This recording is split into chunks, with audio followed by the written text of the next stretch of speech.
They told me not to hike the Old Valley Trail after dusk. The forest sings when it's hungry, one of the locals said, half smiling. I thought it was folklore, the kind whispered in bars to spook tourists. But that night, as the sun bled out behind the pines, I heard it. A low, lilting hum, almost human. It drifted between the trees like a woman's song carried by the wind. Sweet, lonely, calling my name. The hum didn't stop when I called out. It changed. Became words almost. My name, stretched and softened, like it had been sung underwater. I turned in a slow circle, the fog thick enough to taste. Cold, metallic, sweet like sap.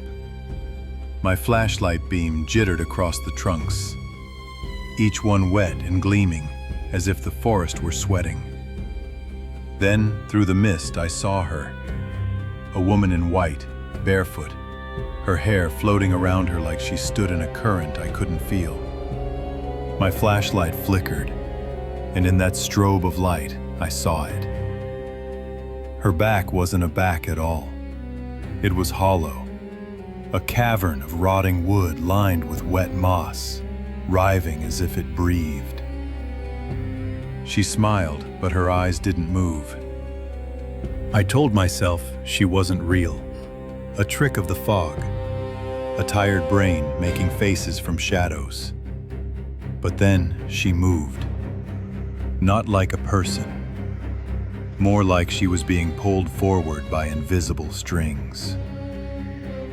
The hum deepened into a sound I felt in my ribs, a song that said, "Come closer." They say the Huldra was once human, a girl who vanished when the forests still belonged to gods. The elders told of a pact. Those who entered the deep woods without offering bread or song would lose their faces to the trees.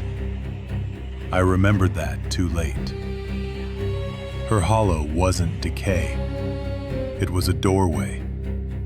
I saw faint lights moving within it. Tiny faces pressing from inside the wood where mouths opened. And I heard hundreds of voices layered beneath hers, all singing the same word. Stay. When I turned to run, the forest moved with her. The trees leaned inward, branches clawing at my jacket, roots shifting underfoot like snakes. The hum rose into a chorus that filled the air, vibrating in my teeth.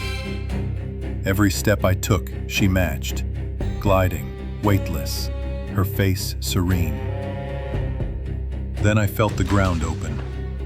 My boot sank into the earth up to the knee. Something wrapped around my leg, not a root, but fingers made of bark. They pulled, hard.